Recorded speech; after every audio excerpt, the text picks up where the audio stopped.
Meus irmãos, a paz do Senhor, aqui irmão Edson, mais uma vez, gravando mais um vídeo, mais uma porção da Palavra de Deus para meditação na sua vida. Que o Senhor nos abençoe aqui e que eu consiga transmitir aquilo que a Palavra nos ensina para que nós possamos ser melhor para Deus. Hoje nós vamos falar um pouco sobre um texto de Mateus, onde o Senhor Jesus está falando sobre João o Batista. E só para pontuar um pouco a história de João Batista, nós sabemos que João era um homem de Deus, né? Um homem que é um exemplo para nós nos dias de hoje, e que Deus nos ajude a ser um homem como João Batista era, né? Que levava a palavra de Deus aonde Deus o enviasse. João, ele é um grande exemplo, né? E diz a Bíblia que João tinha até seguidores, né? Ele era um mestre e muitas pessoas o reconheciam como sendo de fato um homem de Deus, né? E não só as pessoas, o próprio Senhor Jesus, né, seu primo, falou a respeito dele. Mas eu gostaria de falar de um versículo hoje que o Senhor falou a respeito de João, e eu gostaria de lucidar mais o texto para os irmãos, tá? Dar mais luz, mais entendimento sobre esse texto. Abra sua Bíblia aí no livro de Mateus, Mateus capítulo de número 11. Vou ler apenas um versículo e depois eu tentarei aqui explicá-lo de forma mais ampla para os irmãos. Mateus capítulo de número 11, o versículo 7, diz assim: E partindo eles, começou Jesus a dizer às turbas a respeito de João: Que foste ver no deserto? Uma cana agitada pelo vento? Então, vou ler novamente o versículo. E partindo eles, começou Jesus a dizer às turbas, isto é, à multidão, a respeito de João: Que foste ver no deserto? Uma cana agitada pelo vento? Então, o Senhor Jesus faz essa pergunta ali, aquela multidão de pessoas que estavam ali ao pé dele para ouvir a palavra. Deixa eu só situar os irmãos um pouco. Nós sabemos que esse texto retrata que João estava preso. João estava preso por simplesmente pregar, né, a palavra de Deus, por que não dizer, por simplesmente amar. João, em certa feita, né, falou para o rei, né, Herodes, lá que governava naquela época, falou para ele assim: olha, não te é lícito possuir esta mulher. Que mulher é essa? Na realidade, Herodes tinha se casado com a mulher do seu irmão. Ou seja, praticando algo que as Escrituras Sagradas têm como sendo um adultério, uma prática ilícita. E João então falou para ele, né, olha, não te é lícito possuí-la, não te é lícito possuí-la. E por causa disso, Herodes então prende João Batista simplesmente por ter o afrontado, digamos assim, simplesmente por ter lucidado a Herodes que o caminho que ele estava seguindo era errado. Não era uma afronta, mas ele tomou como afronta, né? E isso fez com que Herodes o prendesse. E nesse momento aqui, em que João Batista está preso por pregar a palavra de Deus, né, por dizer para Herodes: olha, saia desse caminho, você está errado, você não está andando conforme a lei, você não está andando conforme a Torá. Então ele vai ser preso, João é preso, e neste momento aqui, João, ele vai enviar 2 discípulos lá da prisão ao Senhor Jesus, e João vai perguntar ali, né, se, através dos 2 discípulos, ele envia a seguinte mensagem: o Senhor é aquele que haveria de vir, ou esperaremos outro? Então foi a pergunta que João enviou através desses 2 discípulos lá da prisão ao Senhor Jesus, onde ele estava com uma multidão. E o Senhor Jesus responde ali a João, a pergunta de João, em código.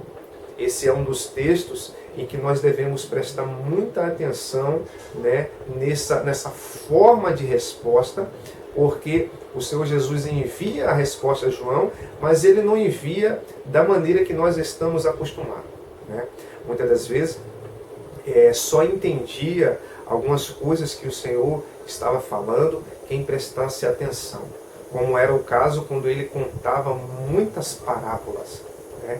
E as parábolas eram, né, e enigmas que precisa haver um entendimento sobre o que está sendo dito.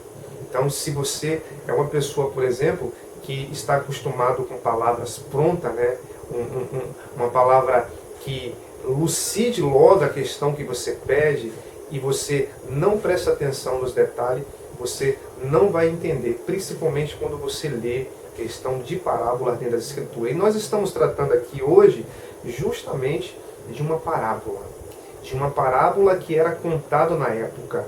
E então o Senhor Jesus envia a resposta para ele, né, em forma de código, e eles voltam lá e diz aquilo que o Senhor Jesus mandou. Ele disse, vai e diga a João, né, os cegos veem, os coxos andam, né, e aos pobres é anunciado o reino do céu.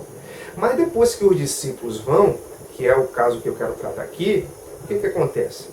O Senhor Jesus começa a falar às turbas, às multidões, ali a respeito de João. Então, talvez, por que o Senhor Jesus começou a falar? Certamente, diante daquela pergunta, talvez muitos, né, poderiam pensar que João estava com dúvida, né, se ele era ou não o Messias. Mas seria uma grande contradição, digamos assim, porque o próprio João, em outro texto, no Evangelho segundo escreveu João, quando o Senhor Jesus passa, ele fala, eis o Cordeiro de Deus que tira o pecado do mundo, né? Em outro texto, quando João está batizando, mesmo no Rio Jordão, o Senhor Jesus vai até ele e João diz assim para ele, eu que careço ser batizado por ti, e vem tu a mim? E o Senhor Jesus fala, deixa-nos cumprir toda a justiça. Então, que pergunta é essa que João envia da prisão, né? És tu aquele que a virgem viu, aguardamos outra? Na realidade, o João estava perguntando para o Senhor Jesus se ele sairia, né, da prisão, que é um detalhe que precisa de uma meditação para poder ser entendido. Mas, depois que a multidão vai, depois que os dois discípulos vão embora, o Senhor Jesus então fala essa seguinte expressão que nós lemos, né? E partindo eles, começou Jesus a dizer às turbas a respeito de João, que foste ver no deserto? Né? Essa parte dessa pergunta, que foste ver no deserto, é o episódio justamente em que a multidão, né, de Jerusalém, Judéia, ali de toda a região, vai até João, né, para ouvi-lo e até mesmo ser batizado no Rio Jordão. Então, o Senhor Jesus pergunta, depois que os discípulos levam a resposta, o que vocês foram ver no deserto? O que vocês pensam que vocês foram ver? Porque, na minha opinião, partindo de um pressuposto que a multidão ali falou, poxa, João certamente falou que ele era o Cordeiro de Deus. João falou, eu careço de ser batizado por ti, vem-te a mim. E por que então agora João está com essa oscilação? Talvez alguns pensou que João certamente estava oscilando nas questões que ele cria. E o Senhor Jesus então começa a falar com a turma, o que vocês pensam que vocês foram ver no deserto? O que vocês estão pensando a respeito do meu primo que está preso? O que vocês estão pensando a respeito de João? Então ele fala uma outra expressão que é, vocês foram ver uma cana agitada pelo vento? Muito bem. Essa expressão, uma cana agitada pelo vento, faz parte de uma parábola que existia lá entre os judeus naquela época. Então, quando o Senhor Jesus falou isso, aqueles ali que ouviram essa expressão, vocês acham que foram ver uma cana agitada pelo vento, conhecia a parábola do caniço e do carvalho. Mais ou menos, a parábola dizia o seguinte naquela época, que o caniço e o carvalho, ambos estavam plantados à beira do rio. E o carvalho, quando vinha um forte vento, né, e batia sobre o carvalho não se movia. Ele continuava firme. Todavia, o carvalho poderia ser arrancado por um forte vento, ele seria arrancado pelas raízes. Por sua vez, o caniço, que também fora plantado ali na beira do rio, ele, todas as vezes que batia um vento, ele cedia à pressão do vento. E o caniço, na sua leveza, ia para lá e ia para cá. Ou seja, ele então, por mais que o vento fosse forte ou fosse fraco, o caniço não era arrancado, porque ele cedia à pressão do vento. E a pergunta do Senhor Jesus foi justamente essa. O que vocês acham que vocês foram ver no deserto? Um caniço agitado pelo vento? O Senhor Jesus estava dizendo, olha, não pense que João está oscilando.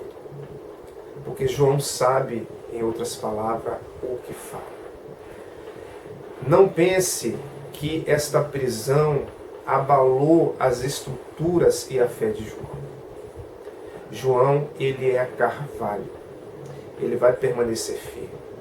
O Senhor Jesus estava dizendo de outra forma que para arrancar João da firmeza, daquilo que ele compreendia e sabia que era de Deus, só existe uma maneira, que é arrancando pela raiz.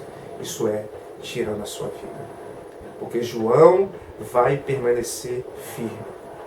Em outras palavras, o Senhor Jesus estava dizendo para aquela multidão, você pensa que João não é um homem de coragem? Aquilo que ele falou, ele sabe que é de Deus e vai permanecer firme naquilo que ele fala. Você pensa o quê? Que João, ele vai ceder à pressão? Não, pelo contrário, João vai permanecer firme, independente do vento soprar. Ele sabe em quem ele tem crido. E eu gostaria de compartilhar também alguns versos que eu deixei aqui anotado para confirmar essa palavra. E quando eu então tive o entendimento dessa parábola, eu então me lembrei de uma palavra do apóstolo Paulo que ele escreveu aos Efésios capítulo 4, versículos de número 14, que diz assim, para que não sejamos mais meninos inconstantes, levados ao redor por todo vento de doutrina, pelo engano dos homens que com astúcia enganam fraudulosamente. Veja essa expressão, para que não sejamos mais meninos inconstantes. João não era inconstante. Levados ao redor por todo vento de doutrina. Pelo contrário, o caniço cede, conforme a pressão. Ele cede, por isso ele não é arrancado, ele fica ali. Ele cede todas as questões que ele se lhe apresenta. Mas João não. João é carvalho. Aquilo que é a verdade de Deus, João não vai negociar. Ainda que seja para ir contra. Líder, porque a mesma palavra que é para aquele que é da multidão, digamos assim, para os mais simples, é a mesma palavra para os grandes. Porque para Deus não há acepção de pessoa. Aquilo que é pecado para os pequenos é pecado também para os grandes. E aqui, no caso, o apóstolo Paulo está falando de vento de doutrina. Né? Pessoas que se deixam moldar. Mas Paulo fala aqui, né, anterior a isso, ele fala de lideranças dadas para que a gente sejamos pessoas maduras, bem alicerçadas. Agora veja um outro verso, né, que o Senhor Jesus falou em Mateus capítulo 7, versículo 25. Que ele falou assim, e desceu a chuva, e correram rios, e assopraram os ventos, e combateram contra aquela casa e não caiu, porque estava edificada sobre a rocha. João estava edificado sobre a rocha. João estava firme, por mais que veio os ventos, por mais que ele foi preso por pregar a palavra, por amar, por assim dizer, porque a expressão de João era para tirar Herodes daquele erro que ele estava, né? Mas ele não negou aquilo que ele cria. Por quê? Ele estava bem alicerçado. João tinha raiz firme. A única maneira que poderia tirar, né, João da posição dele, ou melhor dizendo, que não iria tirar, mas a única maneira de calar João seria justamente matando. E foi o que aconteceu. E eu gostaria de ler mais um versículo que o Senhor Jesus falou na parábola do semeador, em Lucas 8:13, quando ele disse assim: e os que estão sob pedra, estes são os que, ouvindo a palavra, a recebem com alegria. Mas como não tem raiz, apenas crê por algum tempo e no tempo da tentação se desvia. Esse daqui é um tipo de pessoa que não tem raiz, não é igual o carvalho, né? No tempo da tentação se desvia, no tempo do vento, no tempo da tribulação. Mas o exemplo que o Senhor Jesus deu de João, né, é um exemplo que nós devemos seguir, que é o exemplo de continuarmos firmes, independente de haver quem se levante contra os princípios que nós temos aprendido, que é os princípios da palavra de Deus. Meu irmão, que você seja carvalho, que você tenha identidade, que você tenha raiz, que você não negue jamais a sua crença em Deus, os valores que verdadeiramente são de Deus. E que você fique firme, que nós possamos receber, né, o testemunho de Deus, assim como o Senhor Jesus deu testemunho sobre o primo dele, que era carvalho e não caniço. Deus também possa dar testemunho, assim como ele deu de Jó, né? Deu de Jó: eis o meu servo, permanece firme, apesar disso e daquilo. E certamente João está na glória com o Pai, porque ele combateu o bom combate, né? Acabou a carreira e guardou a fé. Que o Senhor te abençoe, meu irmão, que você seja carvalho e que você não seja caniço. Um grande abraço.